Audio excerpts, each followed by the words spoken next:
Good evening and welcome to the show today. With me I have Mr. Kamal Fahmy from an organization called Set My People Free. Mr. Fahmy, tell me a little bit about yourself. Yeah. My name is Kamal Fahmy. I was born in Sudan. Now I am leading an organization called Set My People Free. We are working to actually abolish apostasy and blasphemy law in Islam. It is mainly applying Article 18 and 19 from the Universal Declaration of Human Rights, which is freedom of thought, conscience, and belief, which include the freedom to to change religion, and freedom of expression.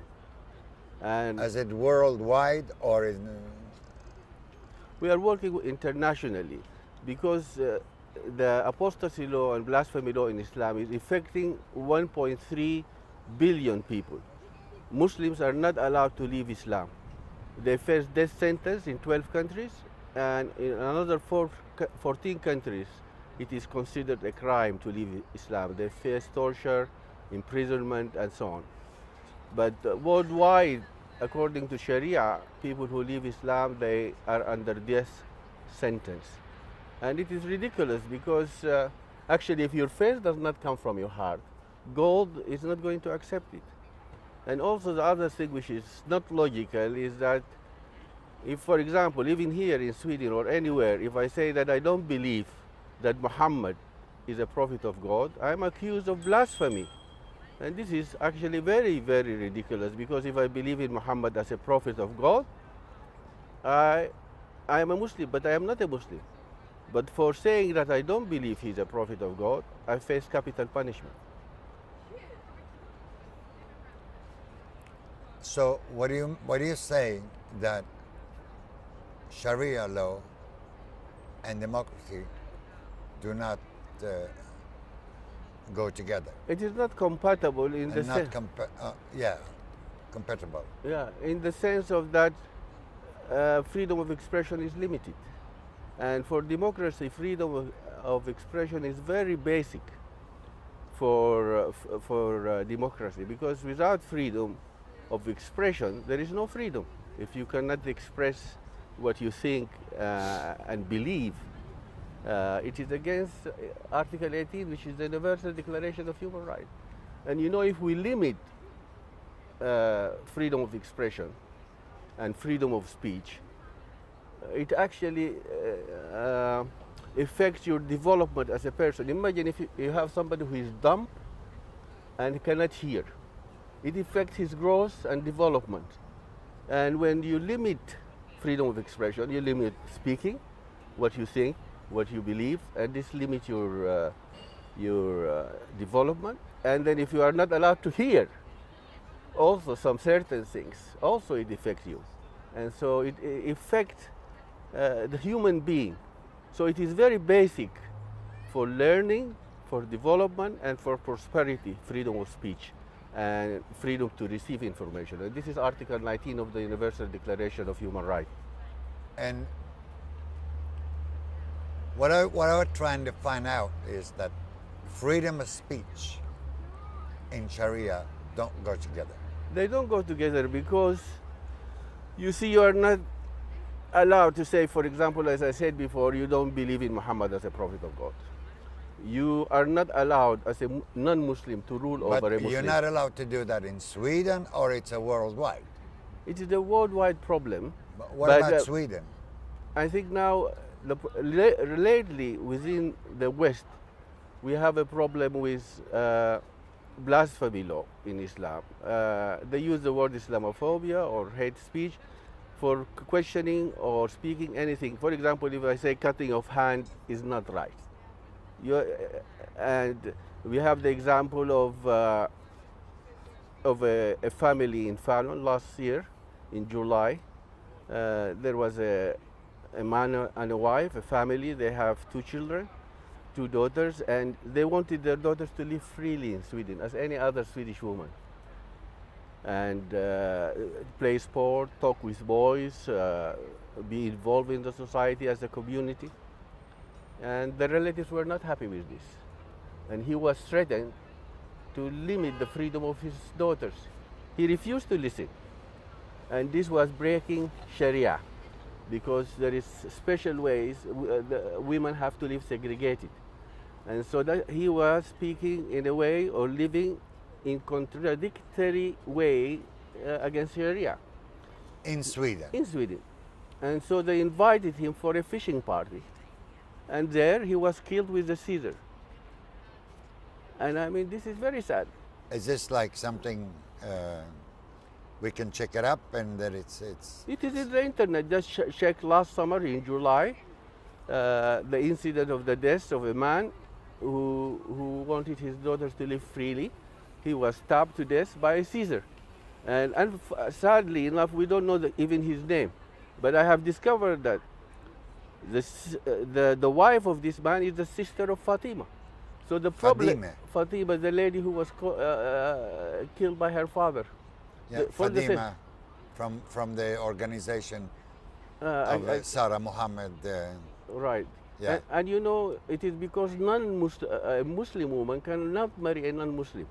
And when she does that, she's breaking Sharia. And so she has either to repent and not do it, or she gets killed. And so this is a problem. And we had the case in Sudan even for this, when Maryam Yahya was put in prison and accused Faris of apostasy because her father was a Muslim and she should face death. And the second thing, because she married a non-Muslim, she was accused of adultery. So this is what, in Sudan it was applied through the law. Here it is applied by the community law, which is Sharia. And the law there is following Sharia in Sudan. Yeah, but in Sweden they don't have Sharia laws. The problem is the family take the law in their hand. They apply Sharia as their own belief system. And that is wrong. I was very sad because this fellow who got killed, what about his wife and daughters today? Who's taking care of them? Who is helping them? Who is protecting their freedom, that the daughters will be able to live as free as their father wants? And again, the second thing is to make sure that it was not only one person involved in this crime. You know, I'm not sure how can a person be killed in a family gathering without the others trying to stop it. I mean, I have my questions. And now we have one person. For me, I consider it as if he's going to a hotel. I mean, he will be 7, 8 years and then released. This will encourage other people to do like this, and this is very sad. We have to deal very firmly with honor killing, because honor killing is actually application of Sharia. I have another example from the south. I don't have the details, but it is a known story. In the south of Sweden, near Malmo. South of Sweden. South of Sweden, near Malmo, there was a girl who wanted to be independent, so she was under police protection, and then her family wanted to actually kill her because of that she wanted to be independent and not follow Sharia. And she had a younger brother. And actually I heard this story now when we were in Almadara, because a lady came to our place and she said that her daughter was actually with that girl in the same school. And she had a younger brother whom she really loved, and she carried him when he was very young. So she exposed to him where she was living. And the boy came, he's 16 years, and he stabbed her to death. He did it himself. He did it himself. And I mean, imagine a boy at 16, why should he do that? In Sweden. In Sweden. And so the sad thing is, the boy is judged.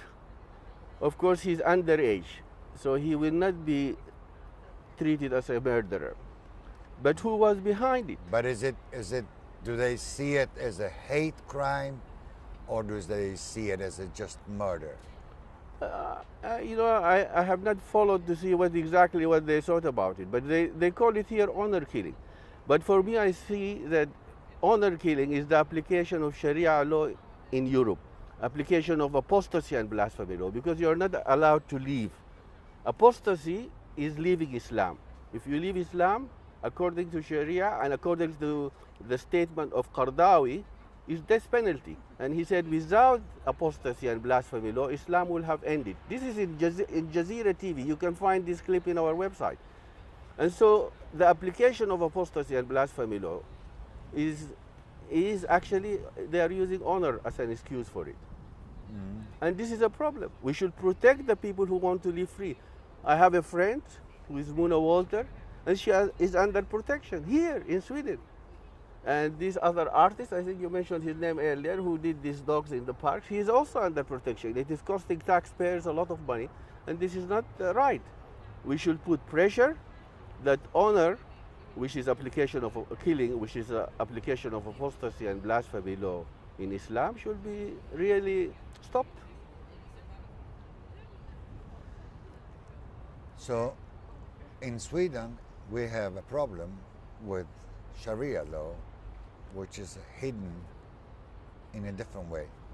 I think when the community murders somebody because he goes out of the code of the teaching of what they believe, then this is wrong.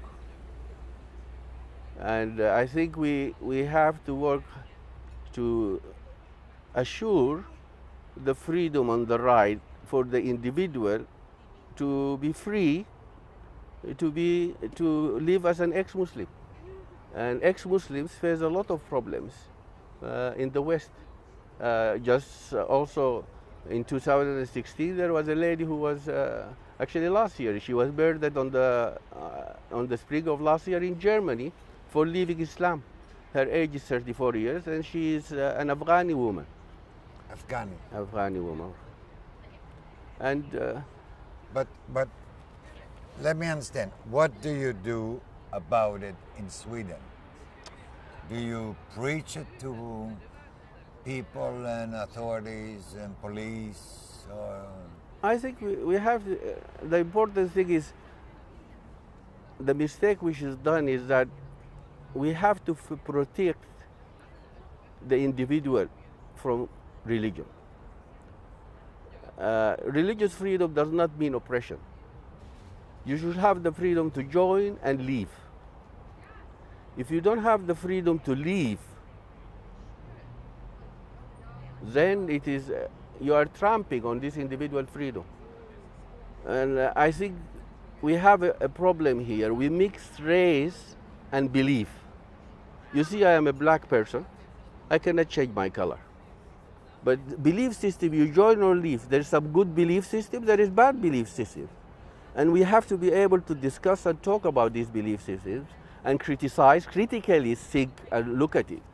Otherwise, the individual will be under oppression. And one of the basic freedom should be that the person should be able to not practice, to leave, to be an atheist or to believe another thing. But if the individual does not have this freedom, then he is not experiencing the freedom of Sweden. And people have come here because they are longing for freedom. They are longing for equality. And so freedom is very, very key. Freedom of thought and conscience and belief is very crucial for the individual.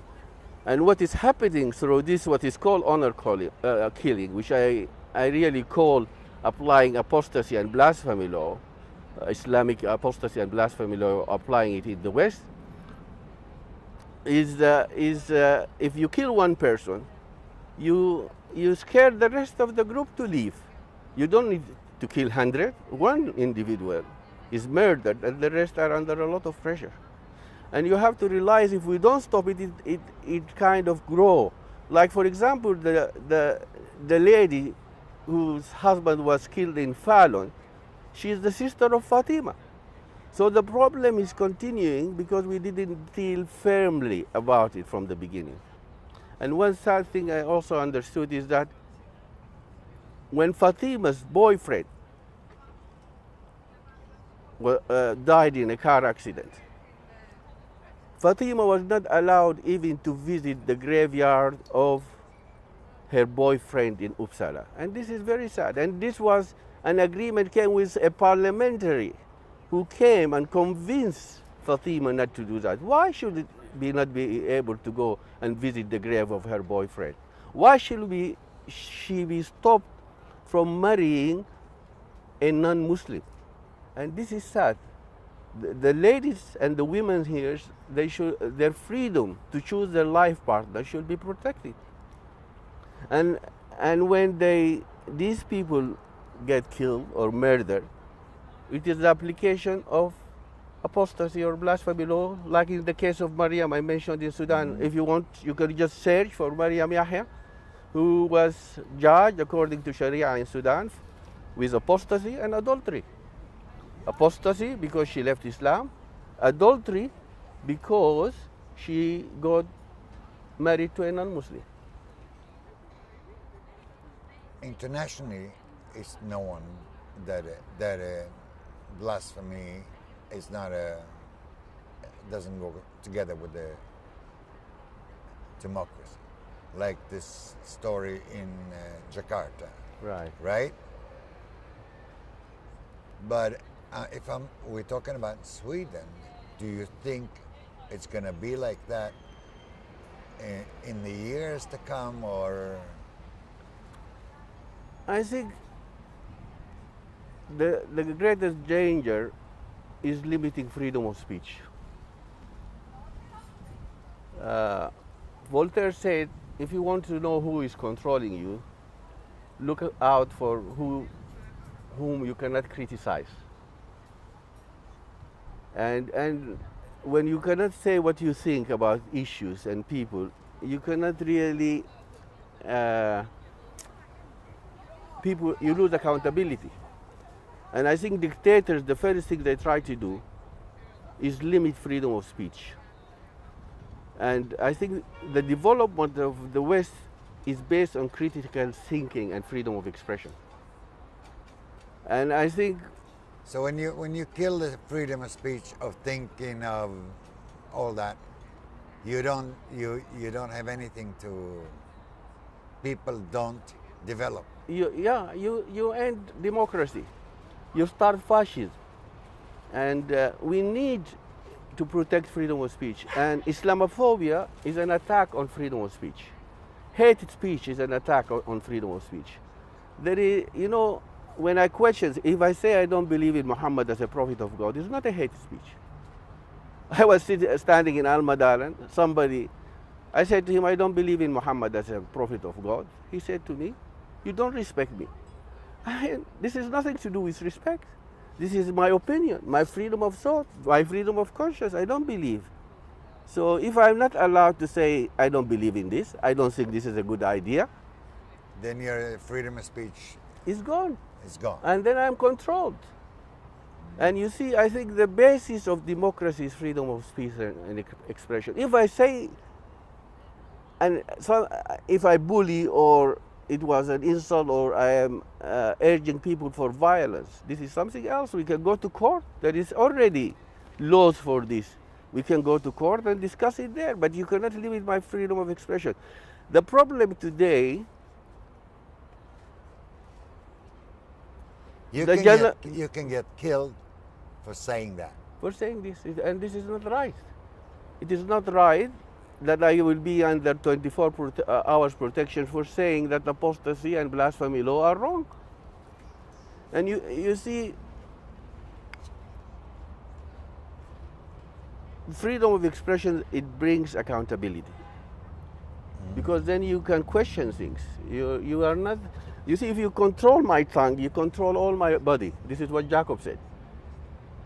So we need to protect the freedom of the speaking. And even George Washington said, if freedom of speech and expression is taken away, we are like sheep taken to the slaughter.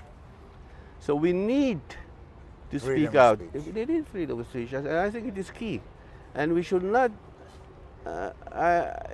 Also, you kind of limit the narrative to one narrative. And today I'm not happy with the general narrative. And you're talking about Sweden?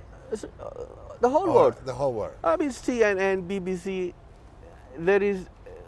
they are not free to say what they think, in a sense. And they attack anybody who is not following the narrative of the general media. And they want even to filter Facebook. This is funny. If I write something which is wrong in Facebook, challenge me. Say this is wrong. So you don't take away fake news by limiting freedom of speech. There should be more freedom of speech. We should come out, say what we think, but they want to control, they want to keep only one narrative, and I don't like that.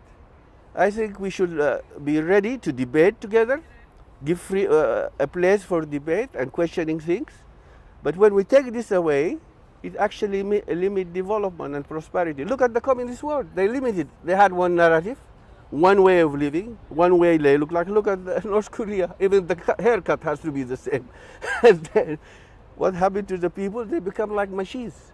But we are created to be free. And without freedom, we don't develop. And as I said before, look at the child. If the child cannot speak and cannot hear, he will not develop properly. And so there should be freedom of information. You should receive information. And this is Article 19, we have it already, that you should be free to receive information. You should be free to share your opinion in the media. And if I cannot speak out my mind in the media, then I'm not free. What is the benefit of freedom if I cannot express my freedom in the media? Just have it to myself. I want to share it with the world.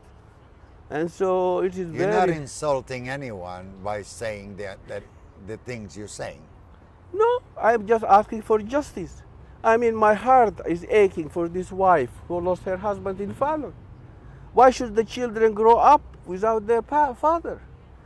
Why should Maryam have her baby in prison in Sudan? Why does the Jakarta governor lose his job as the governor of Jakarta? Why should Charlie Hebdo die? 11 journalists killed.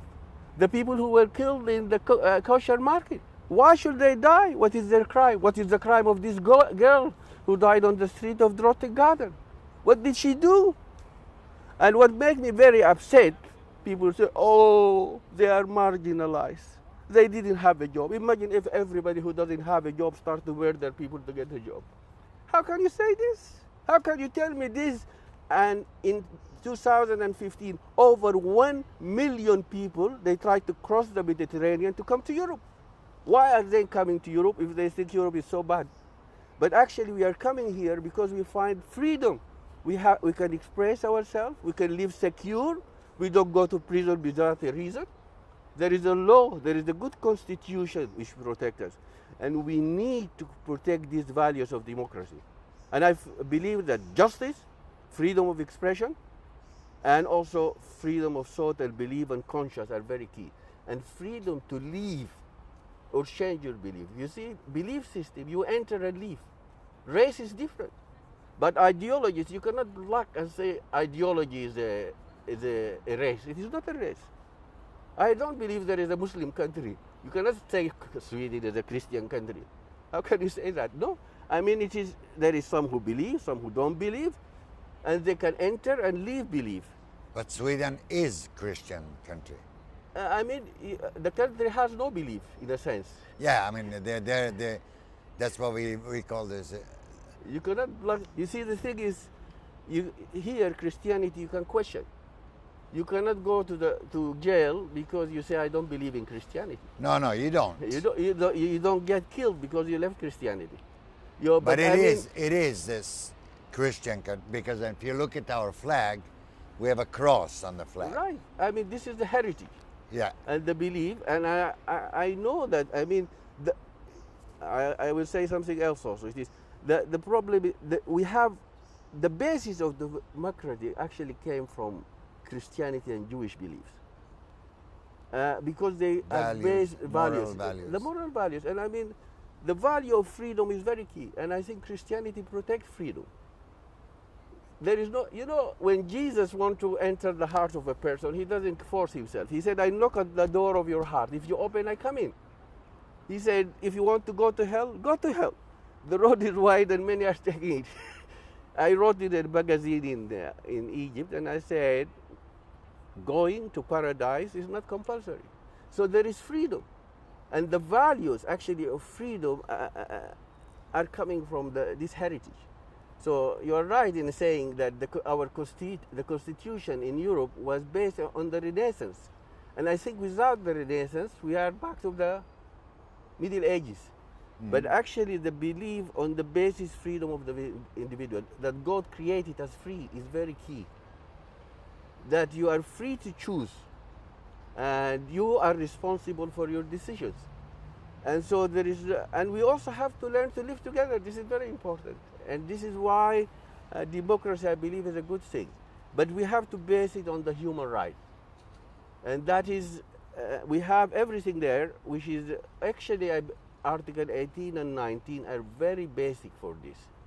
And any belief system which take away this freedom from you is against democracy and freedom and equality and justice, because justice is key.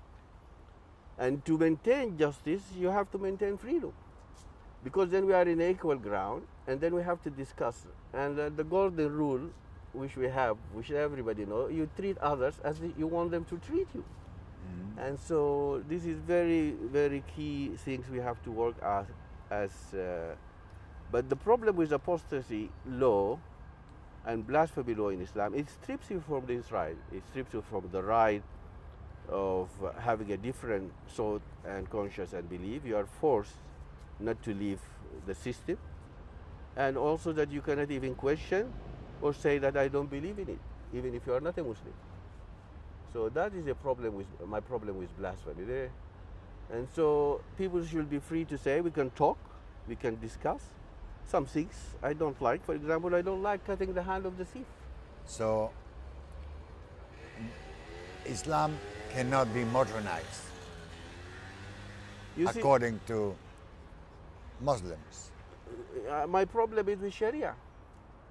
They have this Sharia law, which is applied now in 12 countries, with death sentence for leaving Islam and for blasphemy. And they have another 12 or 14 countries. You are not allowed to exist as non-Muslims. And this, of course, is not compatible with democracy. If you are not free to live, if the community does not allow you to not apply Sharia in your life, then it is not compatible with democracy. So, and I think we have to protect these people. We have to give them platform to speak. And they are not Islamophobe. They are whistleblowers.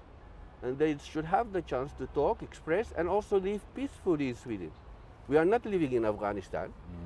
It is Sweden. It is a free country. The Constitution protects us and gives us the freedom to live, to believe what we want, to become an atheist if we want. And I think we need to protect the values of democracy, the values of freedom of expression and freedom of thought and belief, and freedom to live, to be an ex-Muslim. And our dream, as Set My People Free, is that these two laws will be criminalized. They should be abolished, removed. And not to criminalize the people who are standing against it, and the ones who are living as ex-Muslims. We would like them to be able to live freely without any oppression or pressure.